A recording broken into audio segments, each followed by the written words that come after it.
Shall we? Thanks. All right, good. So I've just kind of prepared an assortment of topics that we can kind of give you a flavor of the kinds of things people wonder about in quantum information. Okay, so I wanted to start by talking a bit about complexity classes. So loosely speaking, the idea is to understand how hard it is to solve certain problems. So the one of the kind of major questions is to distinguish whether problems can be solved using polynomial or exponential resources. Our major question is to determine if some problem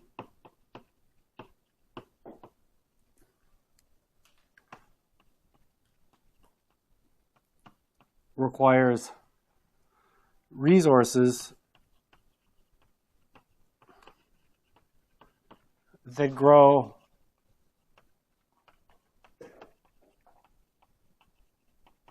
polynomially versus exponentially in the problem size.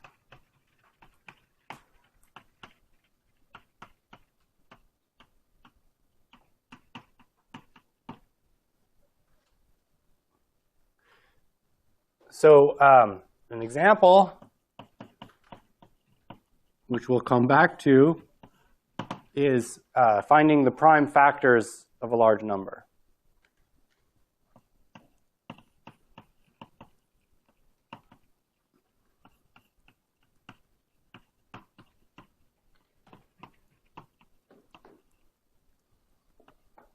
Of an n-bit number. So here, what's the problem size? It's the number of bits you need to write down the number. So here, the problem size is the number of bits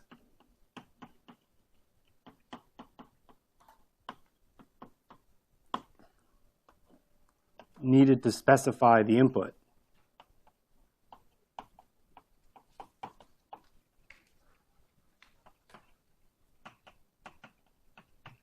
The input being the number you want to factor. And then the resources are basically how many computational bits do you need as a function of the number of bits n that fixes the problem size, and how many time steps or computational steps do you need to find the solution. So the resources include the kind of spatial requirements, which basically means the size of the computational register.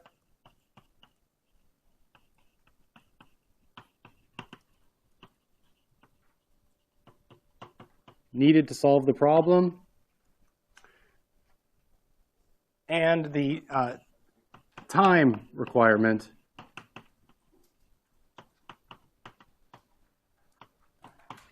which is how many steps in the loosely speaking, how many steps in the computation, how many operations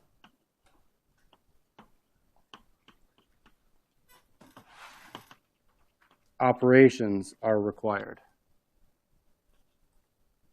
to find the solution. Now, people talk about the computational complexity can be,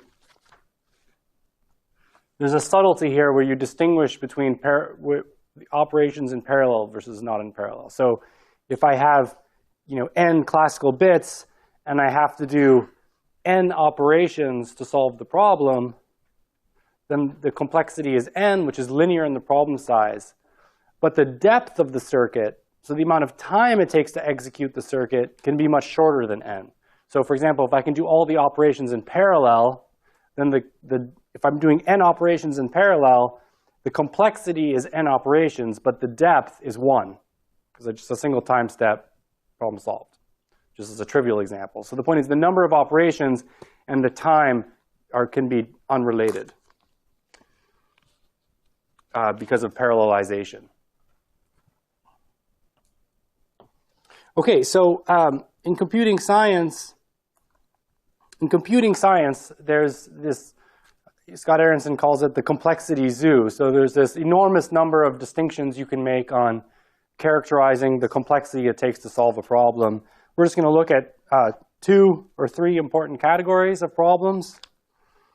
So, so here we have the complexity class P. There's a way to define these objects that's very formal, which I'm not going to use. I'm just going to give you a more intuitive description of the complexity classes. So the complexity class P is the class of problems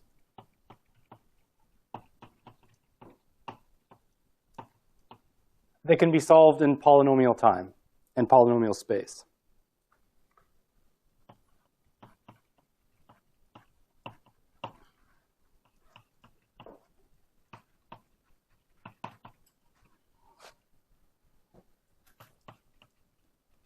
So in other words, the number of operations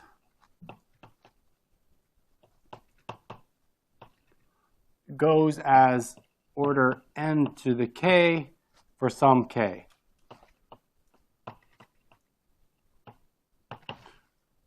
So here, the complexity is a polynomial in the input size, n.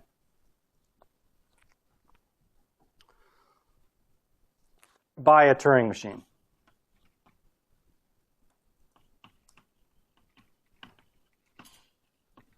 Okay, so what's a Turing machine? So a Turing machine is basically an archetype classical computer. So Turing imagined the idea of a computer before we actually had them, and he just imagined you had some very long piece of magnetic tape, and each slot in the tape you could magnetically encode a 0 or a 1 in 2 different magnetic states at that location on the tape. And then you had a head which could read and write the tape. So it can read whether it's 0 or 1, and it can change that if it wants, or it can move down the tape and change some other location. So it's this very kind of simple mechanical model of a computation, an abstract model of computation, which is a standard model, a paradigm of classical computation. I should mention, okay, so a Turing machine is an archetype, or just a paradigmatic model of computation.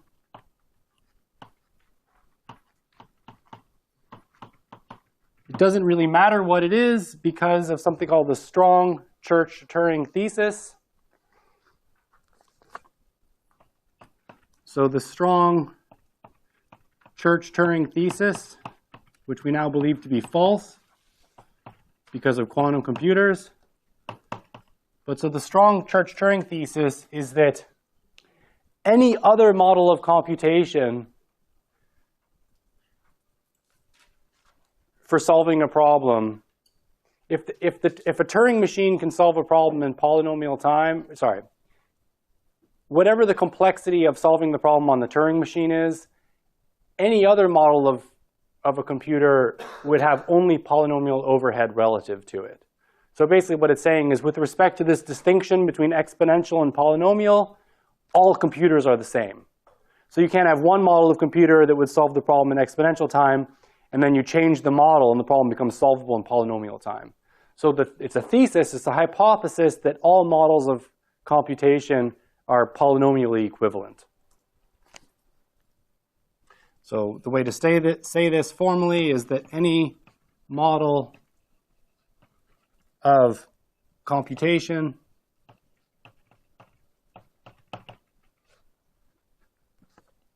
can be simulated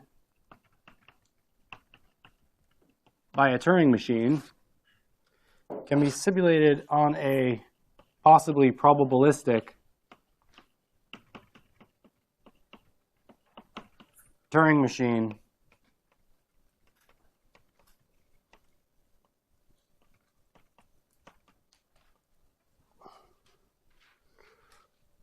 with at most a polynomial increase in the number of operations.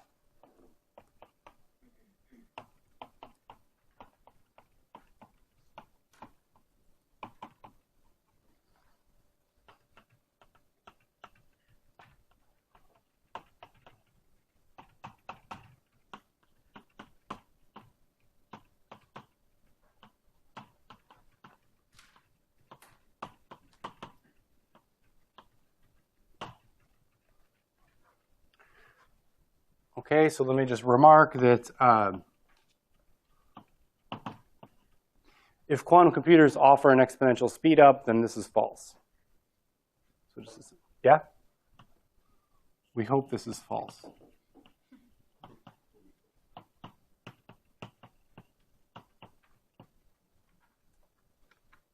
So what is the actual requirement for something to be called computation for this hypothesis here? Geez, that's a good question. I've never thought of that. A model of computation, I kind of take it to be intuitive. I don't really know. Well, like if I said I want to do some computation, but one of the steps I'm allowed to do is find prime factorizations, then the Turing machine could not polynomially simulate that. Right? Yeah, I see what you mean. So just if you put in a factoring oracle.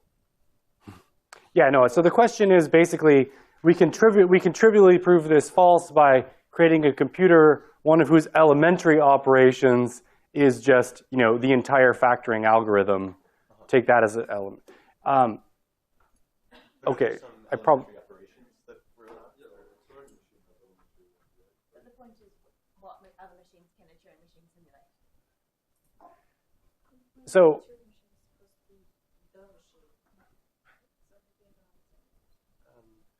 No, his point is this. I mean, suppose we have an algorithm which is exponentially hard on a Turing machine.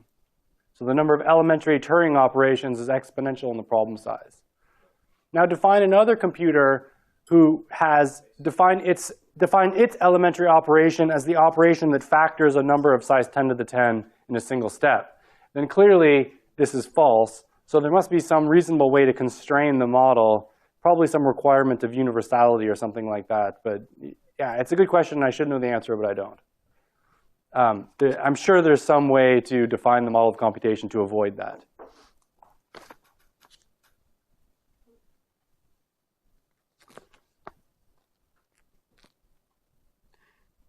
Okay, so then there's the complexity class.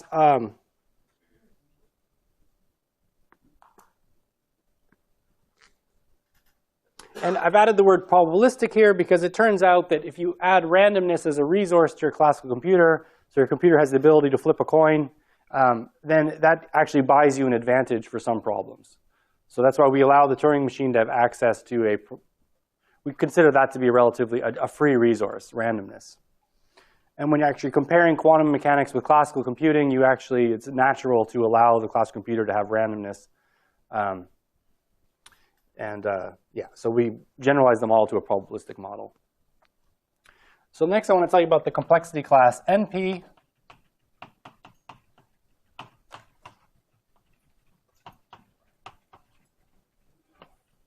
So the complexity class NP is defined in a bit of an unusual way.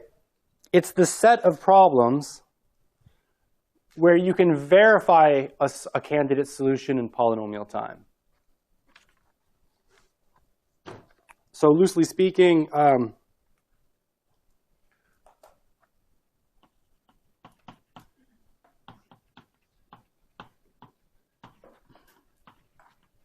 this is loosely speaking, there's a way to define this formally.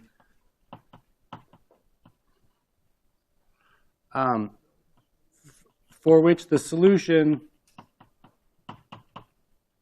for which a candidate solution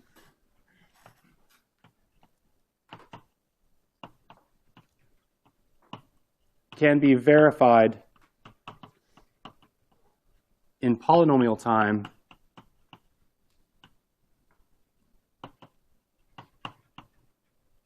and I should say, but for which finding the solution may take exponential time. Finding a solution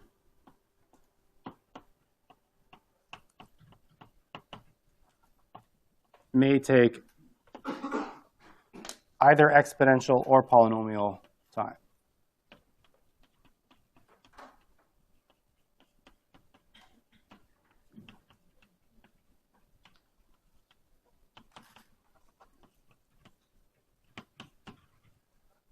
Let me move that up for you. So what's an example of a problem that would be in this class, that's believed to be in this, well, that's definitely in this class? Satisfiability. Okay, maybe. I don't remember. But another example is, I should be careful when I ask questions like that. A prime example is factoring. Sorry, satisfiability is just the first problem that was proven to be NP complete. So that's fine. Oh, it's NP complete, right? So the notion of completeness is a problem for which any other problem in that class can be reduced to that problem, right? So it's, if you can show that an NP-complete problem has some property, then it's true of all problems in that class. So the example I wanted to bring up, satisfiability sounds like a good one. It sounds very plausible that you know what you're talking about. Is factoring. So think about factoring. So if you have a very long bit string corresponding to some large number, finding the prime factors, not obvious how to do it. But if I give you two factors and say, hey, these two factors, these two numbers these two prime numbers are factors of that big number, well, it's easy. You just multiply them together and check if you get the big number back. So it's very easy to check if two prime numbers multiply together to give the larger number. But there's an asymmetry in the problem where, given the large number, finding the prime factors can be very hard. So now, in the case of factoring,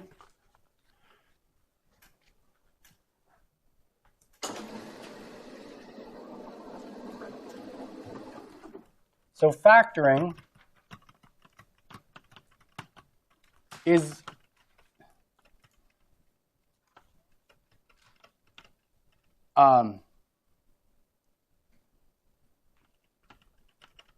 known to be in NP,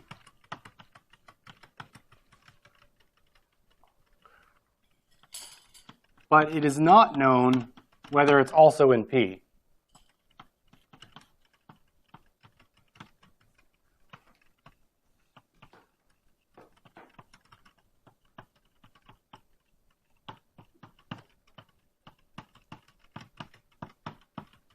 So what we have is a situation where we have the set NP, and then inside it we have P. And it's an open question in computing science whether or not NP is equal to P. So no one's been able to prove a problem that there exists a problem which is NP but that is not in P. Is that clear? So a major open question is P equal to NP. So that basically NP is just trivial. I mean, that there's no need to even make the distinction. So that any problem whose solution can be verified in polynomial time can also be solved in polynomial time. That's the question, and it's widely believed to be false.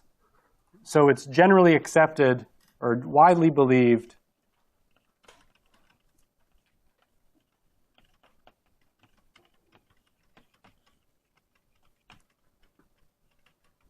that P is not equal to NP. So that there are problems which have this asymmetry, that it's easy to check a solution but hard to find a solution. If P was equal to NP, then would you need to modify the definition of NP that you've looked at, where the solution may be exponential? Well, I just said it may either be, yeah, so then you would, well, this is still strictly true, but we can make a stronger statement. But we wouldn't even need to make a stronger statement because we could just stop talking about NP. I assume this is a question that cannot be answered quickly, but In polynomial time? so I can see how, given an algorithm to solve a problem, you would go about determining whether it was polynomial or exponential or whatever. But in general, how do you think about a problem in the abstract to prove that you could not find an algorithm in some class of time? Yeah, so I've never looked at proofs of this type, but they're generally hard, and also there are very few such proofs. So in general, proving anything about inclusions and proving that some problem is within a certain complexity is very hard.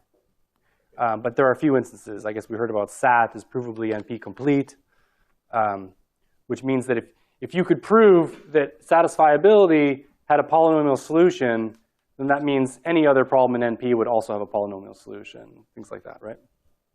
So, okay, so we're just touching on this incredible hierarchy of complexity classes. But for quantum computing, the motivation for quantum computing is really, we see right here the problem, which is that, now it turns out that, so factoring is known to be an NP because we can verify the solution in polynomial time, but it is not known whether we can find a solution in polynomial time. That's an open problem for factoring. It's also, of course, if you could prove this, then you would solve this problem as well. But there's other routes to solving this problem, this P equals NP question, than factoring. Yeah? I'm a little bit confused because we know that all problems that are solvable in polynomial time are also checkable in polynomial time. That's right? Yes. And so, did we say that, like, aren't you saying, well, I thought you said that all problems which are NP are like an equivalency class, so that, no, that's not true. Not all problems. There are special candidate problems which are shown to be complete in the sense that if you could solve that problem, you can solve any other problem in the class. But not all problems in that class have that property. Factoring is not one of those. So I don't actually, it's conjectured. No one knows if it is, but it's never been proven that it is.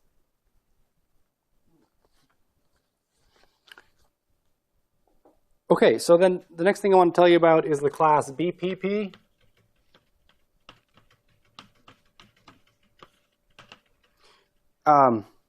This is bounded error probabilistic time, which again, I'm giving kind of loose definitions here.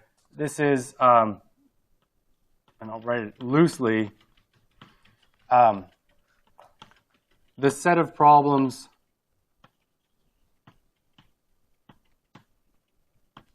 that can be solved in polynomial time given access to randomness. Yeah. The possibility of quantum computing against this at all? This last P versus NP.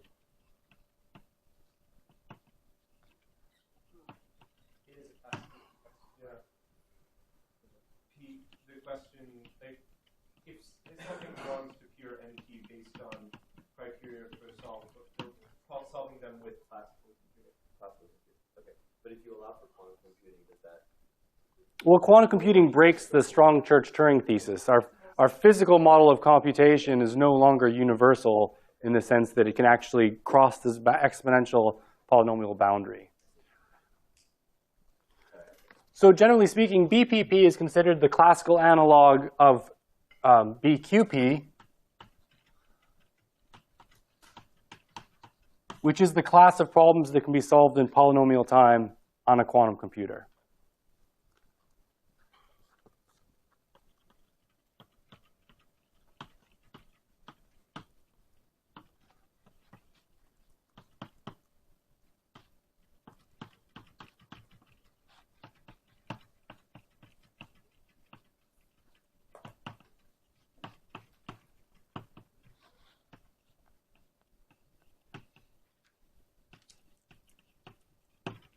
And that's also probabilistically? Yes. So, I mean, the idea is you define a notion of a constant success probability, and you can push that success probability to be arbitrarily close to 1. With only polynomial overhead, you can make your probability of success go to 1 very rapidly. So you can essentially just assume it's a uniform success. But you allow randomness classically. In quantumly, we intrinsically get randomness from the uncertainty principle. So if the quantum state has a superposition in the computational basis, which we'll define in a moment, then you have a probability of getting each outcome based on the squared amplitude. So the point is you might have to run the computer a few times to estimate a probability, and then from that you get your answer. And so it's the same thing in the classical probabilistic model. So you have randomness. Basically, you want to sample a solution space, for example. So now the point is, thanks to Shor's algorithm, from Shor's factoring algorithm, which I'm sure you've all heard about,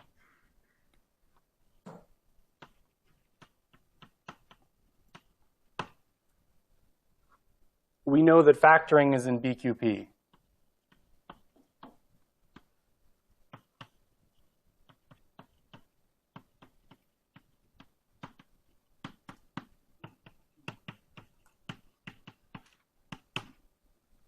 So who wants to factor large numbers? The NSA, for example. So, the scheme that underlies most encryption standards, for example, what you use on the internet when you pay with your credit card, you want to encrypt your credit card information in a way where you haven't prearranged anything with the company. So you need some scheme to be able to share information privately without having previously communicated and established some shared randomness, for example. So it's easy to, if we have a one-time pad, it's an easy way to encrypt. So, you and I meet up beforehand. We decide on a very long string of random numbers. We each keep a copy in our back pocket. If I want to send you a message, I translate that message into a bit string. I do a pairwise addition of that bit string with this random key. I send that over a public channel, which any of you can observe. But for you guys, it looks like a random bit string. Because if you take a fixed message and add a random bit string, you get another random bit string out. But the recipient of the message who shares the random key with me can then just bitwise add the random key to the encrypted message and get the plain text message out. So that's an easy way to have what's called information theoretic security, but it's impractical because you can't have pre-established random keys with everybody you might want to talk with or communicate with. So the solution, the practical solution that's used in most public key cryptography schemes is based on the asymmetry of the factoring problem. So it's based on the fact that I can broadcast to the person I want to communicate with a very large number, and they can use that very large number to encrypt the message in a way that the only way anybody can decrypt that message is if they know the prime factors. So you exploit the asymmetry of the factoring problem to get secure encryption. So then you send me the message encrypted by this very large number. Nobody knows the prime factors except for me because I picked a huge number. And then I can decrypt the message using the prime factors, and nobody else can. So that way, without having established a prior relationship at all, we can communicate privately. The security of that scheme rests on the assumption that NP is not equal to P, and that factoring is in NP. So those are two separate assumptions. So if that's true, then we have secure, well, we thought we had secure means of encryption against an adversary that has insufficient computational power. So clearly, by brute force, I can search every single possible set of integers and see which ones are prime factors of this very large number. But the idea is that that can take a very long time. And so if you make another assumption, which is the bound, you put a bound on the computational power of your adversary, then you have security. So there's 3 assumptions, right? We're assuming P is not equal to NP. We're assuming that factoring is indeed an NP. And we're assuming that the adversary doesn't have ridiculous computational resources. So clearly one of those assumptions is false based on, what we've just learned this past year from Snowden. Okay? So, and a lot of people believe that that's the case. I mean, generally speaking, the military apparatus has enormous resources, and they may even they might even know that factoring is in P and haven't told anybody. Although according to Snowden, most of the techniques they use is based on the fact that implementations of the encryption scheme are poor. There are weaknesses in the implementation or explicit factor. Anyways, we're not going to go into the details of that. But the point is, this is a very important problem for the very, assumption of private communication, which is important to everyone. Yes? What about, I think it's called a handshake, called the secret handshake algorithm or something, whereby I encrypt my bit string with a random key, send it to you, then you encrypt it with your own key, send it back to me, I encrypt my part, send it back to you, you encrypt your part. So in that way, it's never unencrypted, and you don't need to give information to each other. Yeah, I mean, that sounds like something that I've thought about before, but I don't remember why that's not viable. I mean, that sounds very simple to implement. So it sounds like if that's correct, then that would be an adequate solution. But yeah, I don't understand how. Yeah, I guess I don't understand how that would work, because at some point, you've got to know how to decrypt. Yeah. Okay. So I don't know. I guess I don't know. I don't know why that isn't a viable alternative, but I assume it's not. Otherwise, we wouldn't be in this predicament. So anyway, so now to turn our story back to the motivation for quantum information, because of Shor's algorithm, if you can build a quantum computer, a fault-tolerant quantum computer, then that breaks the security scheme. So, there's enormous interest in whether a quantum computer can be built because of the fact that Shor's algorithm provably puts factoring in BQP, and therefore, now then the only challenge is the technical challenge of building a quantum computer. Okay, so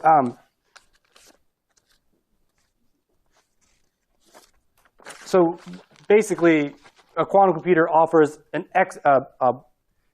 people typically say a quantum computer gives an exponential speed up for certain problems, but we have to be careful because we don't know for sure that we don't know for sure that we don't know for sure whether factoring is classically outside of P.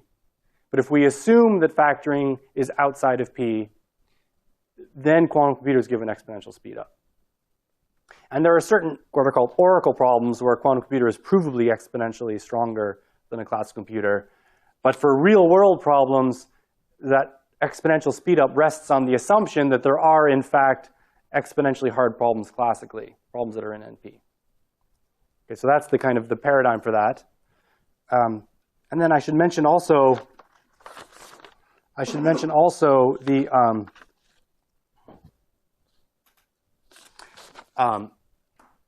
so here's the first motivation for quantum computing. The second motivation for quantum computing is quantum simulation. So this is what Feynman first realized in like 1980 or something like that, that if you had a universal quantum computer, you could use it to solve interesting problems about quantum mechanics. So quantum simulation is the other major motivation.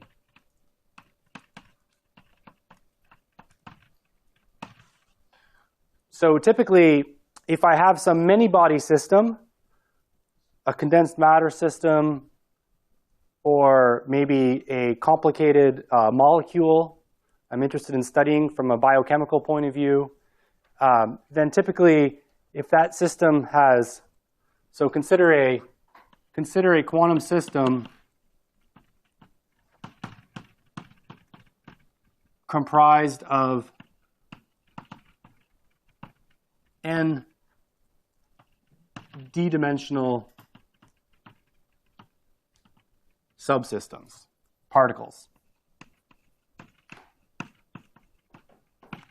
The Hilbert space is equal to C, we'll call it C to the capital D, where D is equal to D to the N.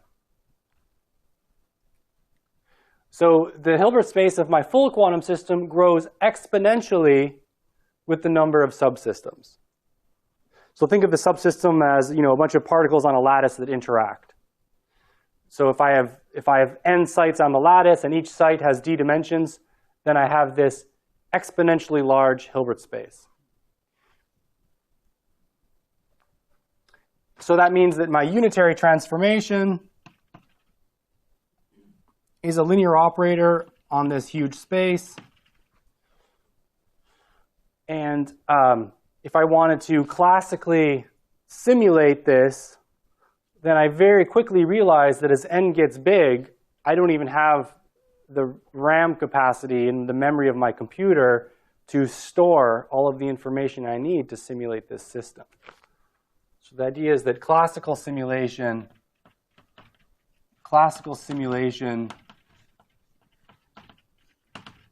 the number of classical bits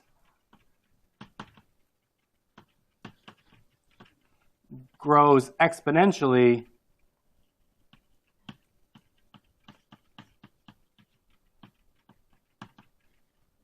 so the amount of just the space required to solve this problem grows exponentially with n, the number of subsystems.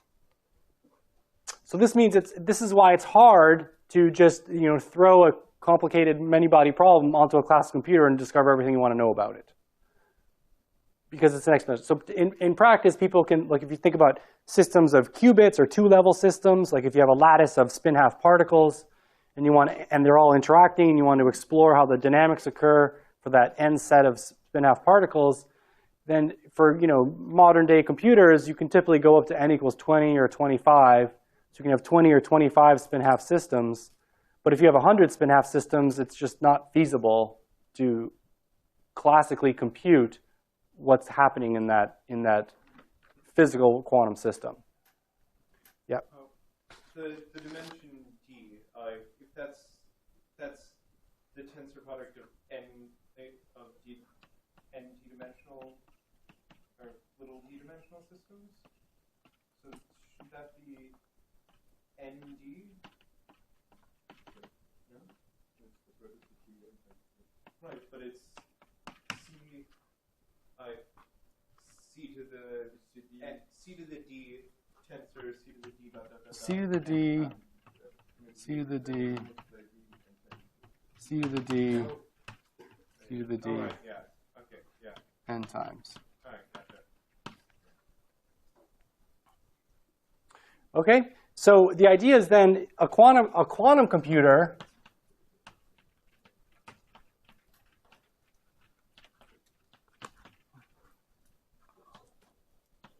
only requires a number of qubits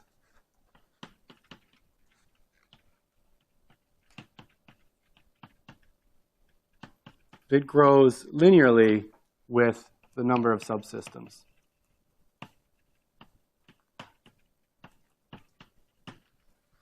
Right, because my quantum system, my Hilbert space dimension, it's going to be like, you know, log d or something is the proportionality constant. Log base 2 of d. Now, this is a little bit of a cheat because what you get when you do a quantum simulation with the quantum computer is not exactly what you get if you do a classical simulation. So the classical simulation goes exponentially in n, but I do that simulation, I get all of the information about the quantum state. So I have my physical quantum system that I want to simulate. So it's some, you know, protein or some condensed matter system or some array, some lattice of spin-half particles. The physical quantum system, my wave function goes from I equals 1 to d, ci I. So a classical simulation, which is exponentially hard,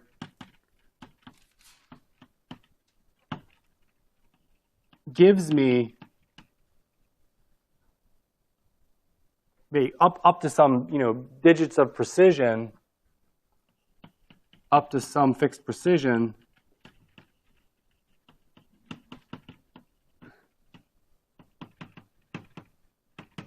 it gives me all of these coefficients. So it gives me d complex numbers. It's an exponentially hard thing to do, but I get all of these complex numbers out. Is that clear? But if I do a quantum simulation on a quantum computer, I only need a linear number of qubits, and one hopes that the time of the computation is also this polynomial in the actual physical process time. But the trick is, when you do the quantum computer simulation, you don't get all this information, right? So if you think about quantum, okay, here I am again with this same theme, but this is, people surprisingly just get confused about this. But look, if I do a quantum simulation, if I do one run of my quantum computer, what do I get out when I do a measurement at the end? I get a single sample from the probability distribution. A quantum simulation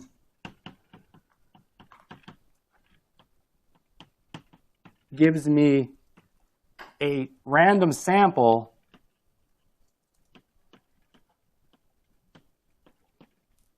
from the probability distribution P equal to C1 squared, C2 squared, CD squared. Right? If I make a measurement, Born's rule says that I get an outcome, which is going to be an n-bit string. And I get that n-bit string with a probability. And the probability that I get that n-bit string is given by the square of the amplitude. So even though the quantum simulation is exponentially more compact than the classical one, I get exponentially less information out. So if you want to get an advantage with a quantum computer for simulation, you better be sure that the information you want to get, that the probability distribution somehow has some useful information in it that can be obtained via just sampling a few times. So for example, if there is a periodicity in the probability amplitudes, I can detect that quickly. If the probability is concentrated on one outcome, then I can find that out very, very easily with very few samples of the quantum computer.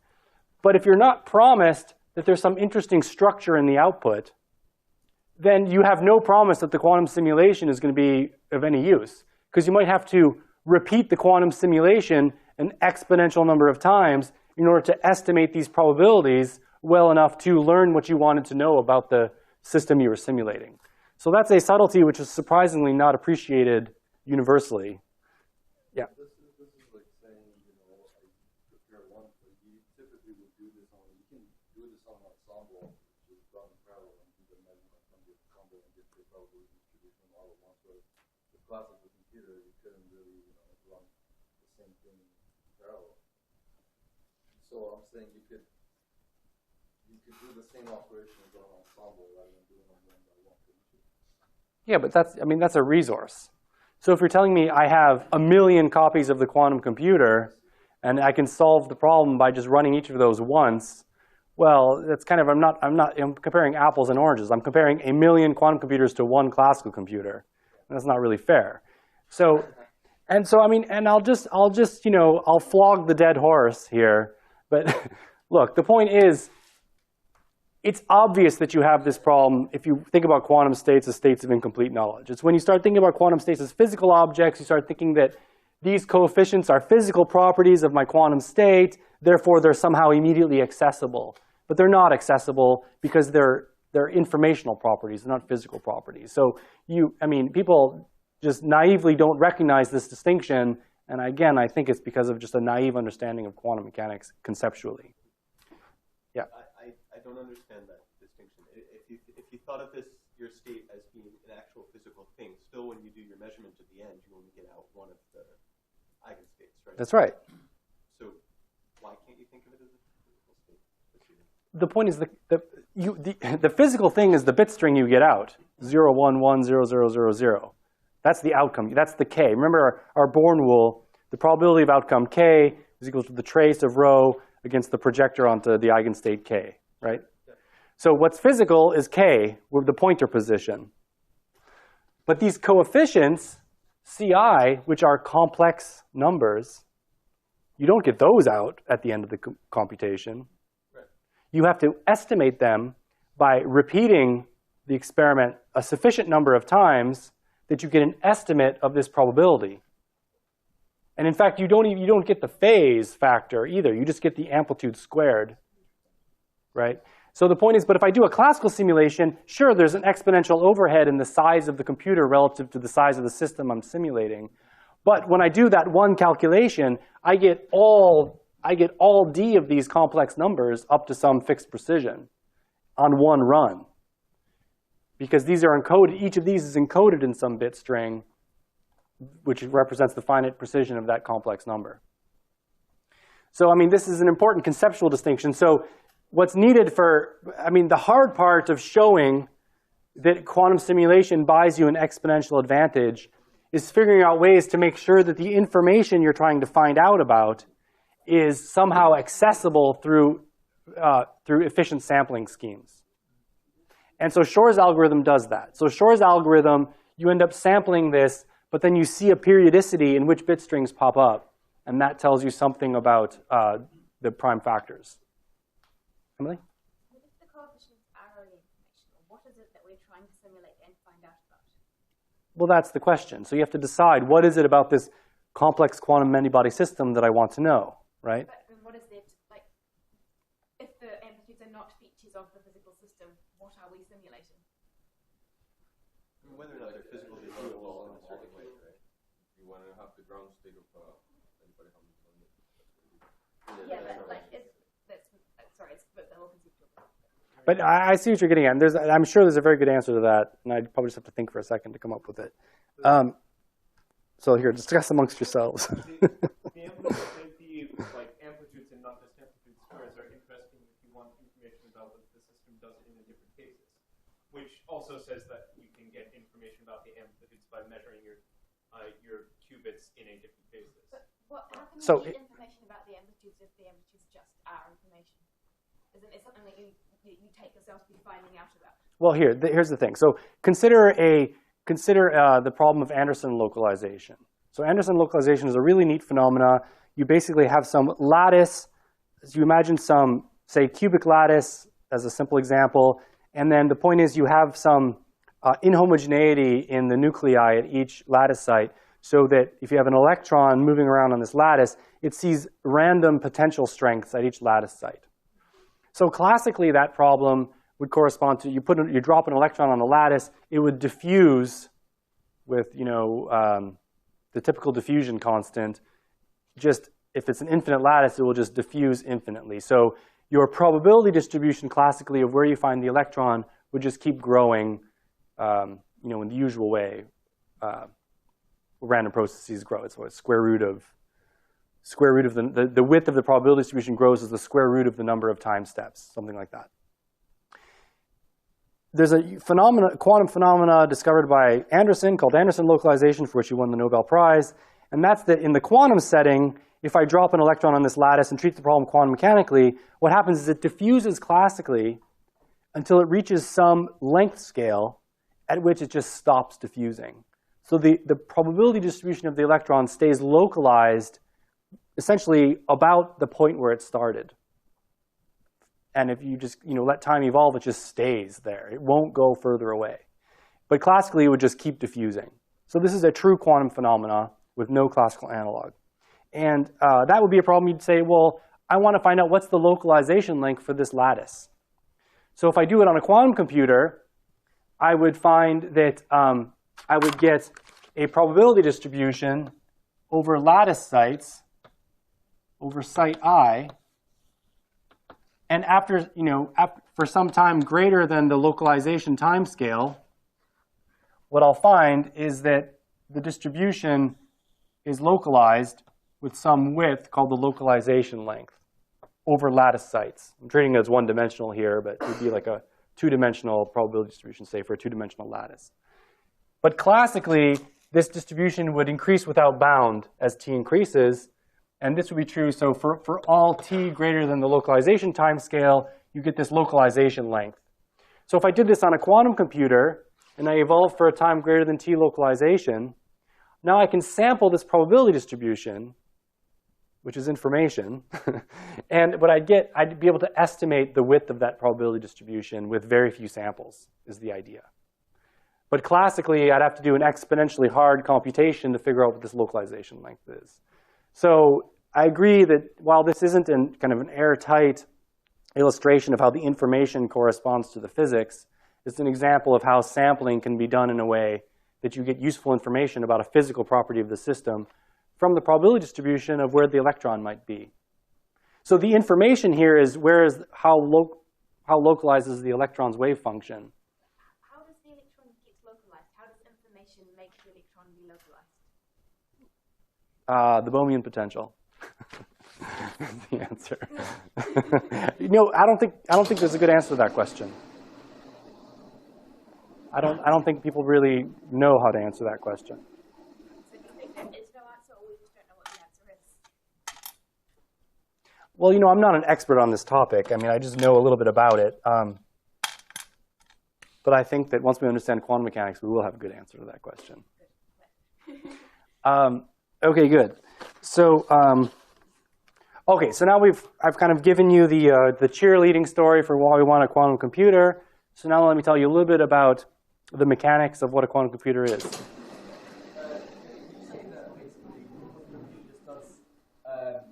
Sorry, could you just okay, go ahead. So you're just saying basically that a quantum simulation would be a Monte Carlo simulation of the quantum system. In some sense, yeah. So we never have a true accurate answer, only to a certain degree of order. Would it follow the same sort of rules that Monte Carlo simulations have for accuracy in terms of your error? Well, I mean, like I mentioned, the correct analog for BQP is a polynomial BPP, which includes, this allows for like Monte Carlo simulations would be in BPP, because you're using randomness to sample and so on. But it's just an important caveat to people to realize that if you want to show that you have some algorithm that's exponentially faster for quantum simulation, you have to show not only that the number of qubits you need is polynomial in the number of physical systems n, you have to show that the length of the algorithm is polynomial in n, the number of d-dimensional systems, and the part that people usually forget is you have to show that there's some way to sample the information you want from the output, because you don't get to read out these complex coefficients. You just get to sample from their amplitudes. Yeah. Are you saying that BQP and BPP are the same? No. No, so there are problems. So BPP is a property of probabilistic Turing machines. Are there problems that lie in one but not the other? Well, Shor's algorithm is believed to be in BQP but not in BPP. Yeah, so they're logically distinct. Whether they're in fact equivalent is an open theoretical question. All right, we're good? So let's look at some of the mechanics of how this works. So we'll just look at the circuit model of quantum computing.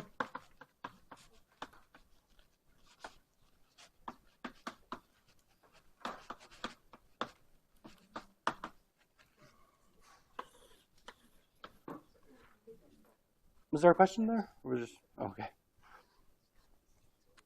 So basically, you have a system of n qubits.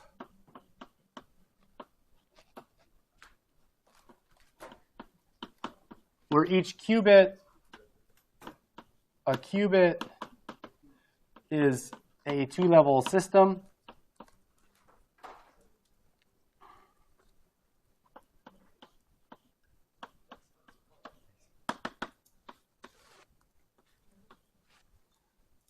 So my full initial state we write as 0 tensor n.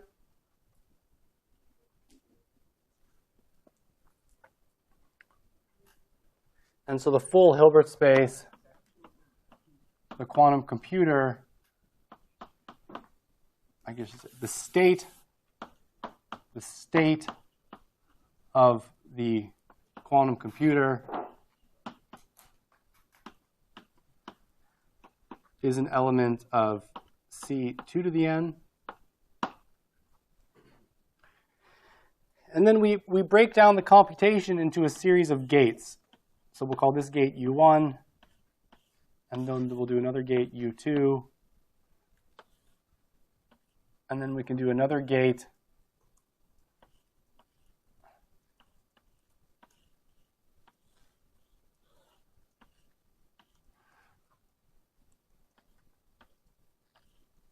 So here the idea is this is a gate acting between the first qubit and the last qubit, so it doesn't affect. We'll call this U3. And then you might have, U4 and so on. So the idea is that a unitary U acting on LC2 to the n is decomposed into a circuit of elementary operations, each of which acts on, say, 1 or 2 qubits at a time. There are some gates, the Toffoli gate, which acts on 3 qubits. So the fact that I'm saying it acts on 2 qubits is just the typical case. You can pick any subdivision you want. Into a circuit of elementary operations, U sub I, each of which belongs to U4. Would any of you like a reminder what U4 means? Okay, so basically, in general, we have UD corresponds to the set, and it's actually a group of unitary operations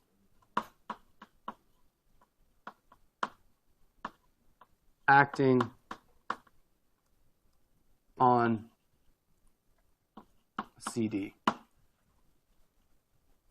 So here UI is an element of the set of unitary operations acting on 2 qubits, or a 4-dimensional Hilbert space.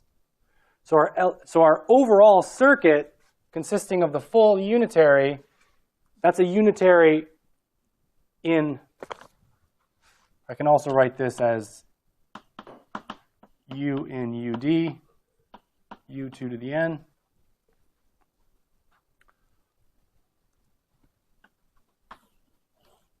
So this is i.e. this is another way to write this. So of course the set of linear operators on C2 to the n is a very big set, and here we're considering U as in particular it's a unitary operator, which is an element of the unitary group on 2 to the n. So the idea is we decompose our general unitary into a sequence of unitaries acting on a small subset of qubits, typically 1 or 2 at a time. So here in this case, we have, okay, so in this example,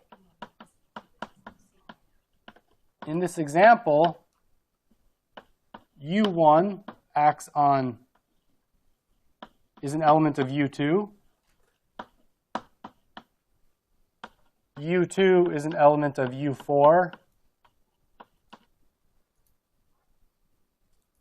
U3 is an element of U4. But notice that the underlying Hilbert space is different.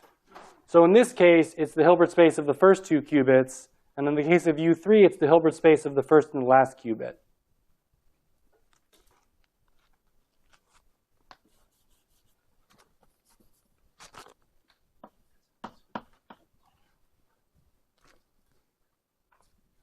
So then our quantum state at any given time is equal to a product of U5, U4, U3, U2, U1 acting on 0 tensor n, where this is just a product of unitaries. So notice that Whereas quantum mechanically, what happens first is on the right, and we move to the left. So U1 first, then U2, then U3. When we write out the circuit, the time order is reversed, right? So U1 is on the left, U2 is next. That's just what people do, so you have to get used to it.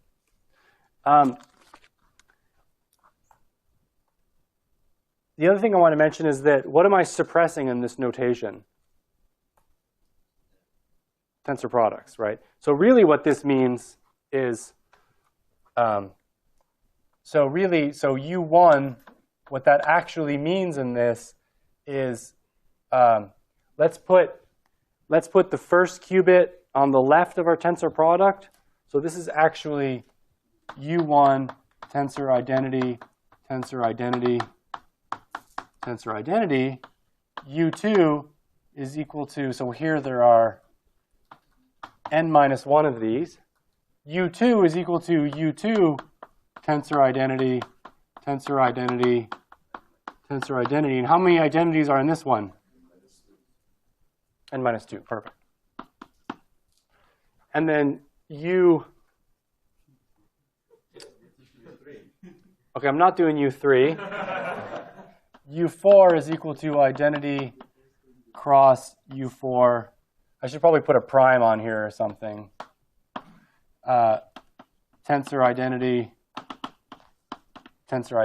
where here we have n minus 2. All right, so that's just implicit in this notation. But the value of the circuit is it's all clear where everything's acting. So that's why people write circuits out. It's kind of an easier way to illustrate things. All right, so this is our set of operations, and then the readout. And now I can make more precise some of these statements I was making with regards to that. The readout is a PVM consisting of a collection of projectors where L is an element of 0 to 2 to the n minus 1. So because lots of computing scientists are involved in quantum computing, we all count from 0 instead of 1 as a typical convention. So this is a projective measurement as usual. So we have a set of orthogonal projectors, and what they correspond to, so pi 0 is equal to the projector 0, 0, 0. It projects onto the all 0 bit string. Pi 1 projects onto 1, 0, 0. All the way up to pi 2 to the n minus 1, which is the bit string of all ones. The corresponding string is the binary notation for the input. Yeah, so I could have just written this as L, right?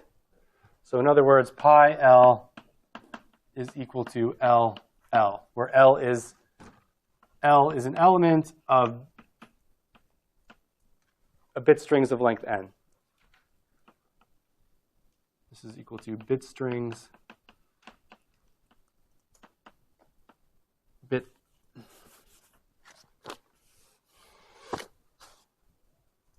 This is equal to the set of bit strings of length n. Sorry, this is a little bit, you guys, obviously, I'm being too pedantic, I think, here. Set of bit strings of length n. Bit strings of length n. Set of n bit strings. Geez. Okay, so how many different outcomes do we have? We have 2 to the n possible outcomes. So we run the quantum computer. We start out in the 0 state. We program our gates. We get some effective unitary in u 2 to the n. Then we do a measurement. And then the final output information is a bit string. All right?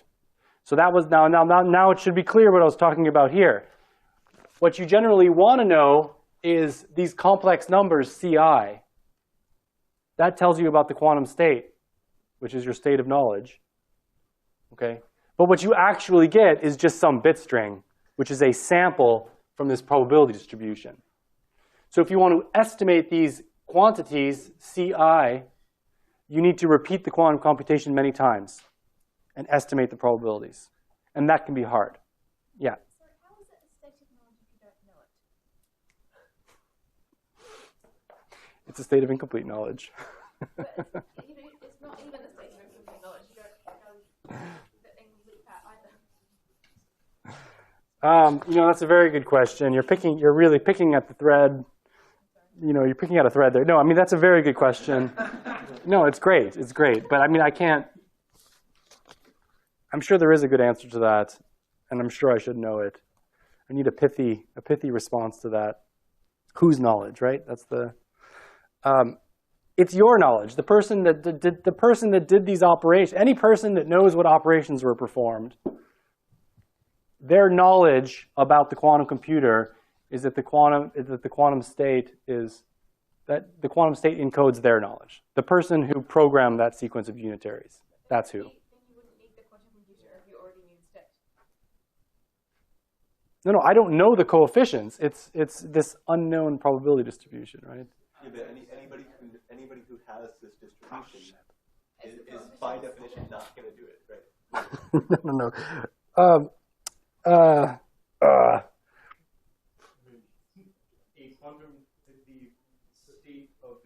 The final bit state of a quantum computation should be deterministic in the sense that the final bit state of a classical computation is. But the best way to figure it out is by doing the computation. Yeah. Okay. Okay. Physical state and not just the state of knowledge. Shit. All right. How is it a state of knowledge when you don't know it? When it's in the computer but not yet in your mind because you haven't used it. So how come you're clever enough to know to ask that question, but not clever enough to know the answer? That's what I want to know.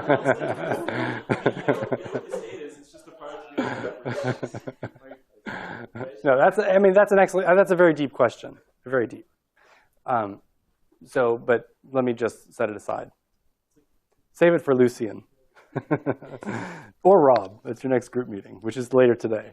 All right. Okay. Sorry, are there other questions that I thought I saw some hands up? No? All right, we've run out of Blackboard space, no good. Okay, so that's our quantum computation. So now let's talk about how do we define a set of elementary operations that can give us the ability to generate an arbitrary unitary on the full register. Okay, so there's some nice group theoretic issues there. So the question is universality.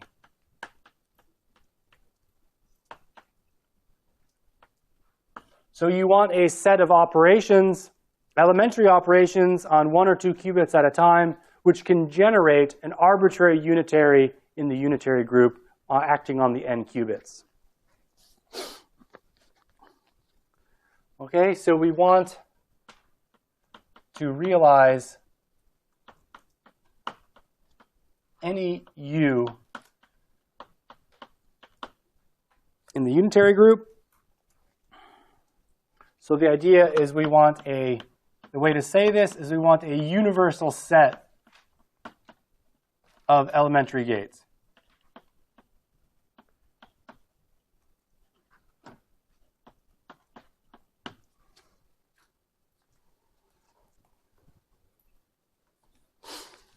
Okay, so now this is a solved problem, basically. So we know that there are many universal sets. Okay, so one universal set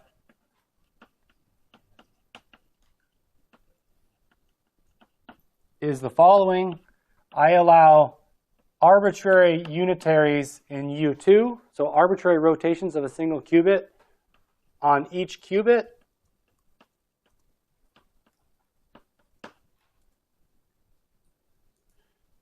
And I allow a C0 between any pair of qubits.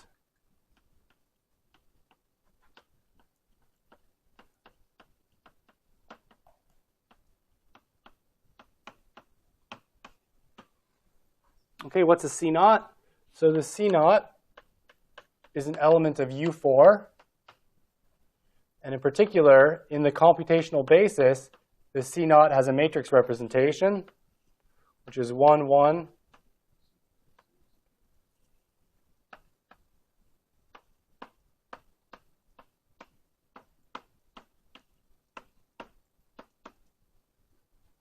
So what you see is happening here is in our basis, we have our basis 0, 0, 0, 1, 1, 0, 1, 1. If the first qubit is 0, we do the identity operation. If the first qubit is in the 1 state, we're going to flip the target qubit. So what this looks like is it's denoted like this. So this is the state of my first qubit. And this is the state of my second qubit. And then what happens is we can write phi as, oh, I can't lift up this board, so I shouldn't write here. Oh, Jesus.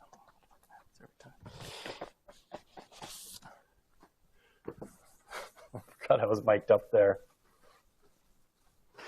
Okay. What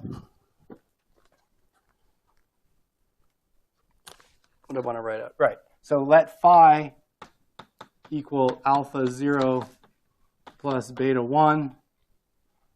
And then psi, we'll let it equal gamma 0 plus delta 1. And then the effect of the C0 acting on phi psi is that it's going to create the state alpha gamma 0, 0. So if the first qubit is 0, nothing happens. Alpha, delta, 0, 1. And then we're going to flip the second bit if the first bit is 1. So if we have beta, then we have beta gamma 1, 1 plus beta delta 1, 0. So notice that the coefficients, I swapped the terms there. So generally speaking, what the C0 does is if I have CT,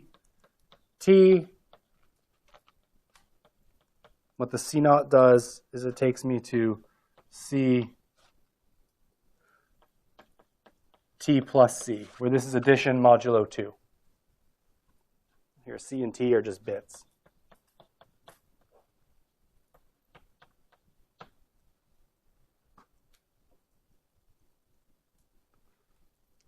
So the point is, as long as we have, it turns out that just having almost any 2-qubit gate in U4 combined with all unitaries on individual qubits in U2 will give us universality. But the C0 is a conceptually simpler one.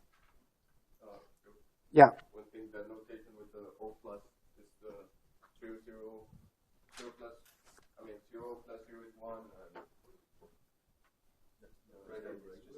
Yeah, 0 plus 0 is 1, 0 plus 1 is 1, 1 plus 1 is 0. Okay. So it's addition mod. Yeah, sorry, this is addition mod 2. I think in the diagram it's also a little plus, not a plus. Oh, is it a plus here? Oh, yeah. Yeah, thank you. That is supposed to be a plus. Right.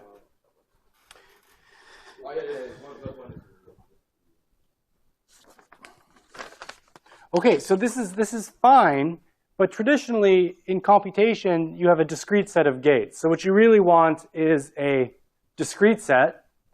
So this is a continuous set because I'm allowing arbitrary rotations of a single qubit.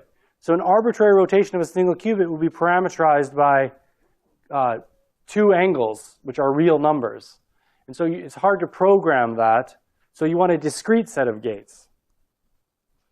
So the goal is we want a universal discrete set.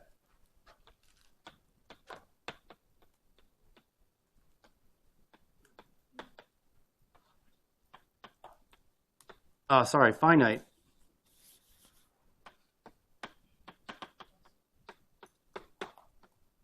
Okay?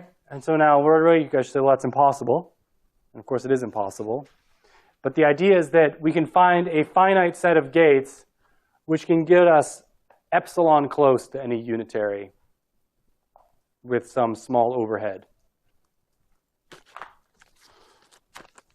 So a typical finite set would be the Hadamard on each qubit,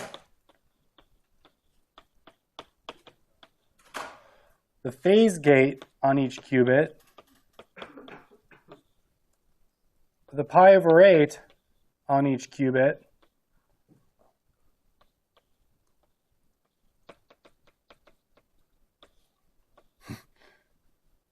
notice that the pi over 8 has a pi over 4 in it for historical reasons, and the C naught between each pair.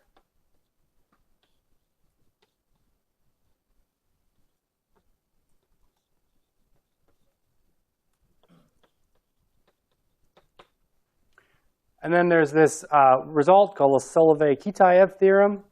And the Solovay-Kitaev theorem says that using these gates, well, I mean, clearly what we all need is we need the single qubit gates to generate something arbitrarily close to any unitary in U2. And then once we add the C naught, we get universality over U2 to the n. So the point is, using only we can get epsilon close. So here's Solovay-Kitaev theorem. We can get epsilon close to any U in U2 using log C 1 over epsilon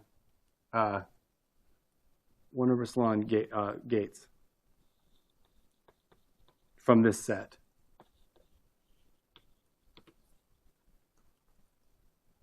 Where C is of order 2, where C is approximately, C is a constant, so it's basically log squared of 1 over epsilon is the number of extra discrete gates you need to approximate any continuous gate in U2. So this is a very small overhead cost. But it's much more practical from the point of view of designing a computer to have a discrete set. And there's all kinds of interesting things you can learn now, which is if you drop the pi over 8 gate on each qubit, so you just have the Hadamard, the phase gate, and the C naught, then you generate, that's not a universal set. What that set generates is something called the Clifford group, which has nothing to do with the Clifford algebra. It's just the same name, different concept. The Clifford group, also sometimes called the set of stabilizer operations, is something that Dan Gottesman has pioneered. And the Clifford group is extremely interesting. First of all, it's central to error correction. People typically build the most successful error correcting codes and fault tolerant schemes are built on the Clifford group, which is not universal. It turns out that using only Clifford operations, any circuit using only Clifford operations can be simulated efficiently, which means you're not going to get any exponential speed up if you don't have the pi over 8. But what's interesting is that using only Clifford operations, so it's dropping this one, we can generate states of very high entanglement. We can create Bell pairs and all kinds of other interesting things just by applying the Hadamard and the C naught. So if you take the state 0, 0, you apply Hadamard to the first qubit, and then you apply a C naught where the first qubit is the control, and the second qubit is a target, you get a Bell state. You get an entangled state of 2 qubits, a maximally entangled state of 2 qubits. So we have computations with large amount of entanglement, which can be simulated classically efficiently. And then just to advertise some of my own work, within the past couple of years, we constructed, instead of qubits, if you think of qdits, which are D-level quantum systems for your quantum computing, we showed that circuits composed of Clifford gates on qdits, where the dit is odd prime, you can actually have a simple probabilistic classical model for that entire process. Basically, you can think of it as a ball in a box that's just moving around, and you have highly entangled states and so on. Okay, so anyways, that's a natural point to wrap up. So Are there any questions about this last discussion, or anything else for that matter? All of your answers, all of your questions have been answered? No. I had one question from a little bit earlier. You said that, so you mentioned something about errors in your quantum computations coming from the uncertainty principle. Errors? I don't know if The indeterminism of the output is what I meant. But so if you were to do a classical computation and you just happen to do it using qubits, Okay. you should sort of always stay in eigenstates. Yeah, you would, at every point in time, you would be in an eigenstate of the computational basis. You would be in a computational basis state. So you would never have superposition. So where does the uncertainty come in? Well, remember, the Heisenberg uncertainty principle just tells you that, it's not really the Heisenberg uncertainty principle, but really just, I mean, if you're in an eigenstate of the observable you're going to measure, which is the computational basis, then there's no uncertainty. Okay. So yes, the quantum mechanics contains a subset of cases in which you have no uncertainty because you happen to be measuring in an eigenstate of the state you're measuring is an eigenstate of your observable. But generically, that's not the case. So in almost all cases, where almost all is in the sense of measure one of quantum states, you will have some uncertainty about the outcome. So I was talking about a typical case rather than a necessary case. But that's still nothing to do with computation relations, right? I mean, that's just Yeah, maybe calling it Heisenberg uncertainty principle was probably what I meant to say is the fact that we have uncertainty. okay. The fact that quantum states have uncertainty for typical measurements is what I meant to say. Okay. That's better, thanks. In fact, when I said that, I thought, okay, that was a bit. So that's good. Anything else? No? Okay, great. Well, thanks a lot. I have to say, I really enjoyed teaching this class. I thought that there were just a phenomenal number of excellent questions. And it was a lot of fun to see you guys so interested and participate so much. I really enjoyed it. So thanks.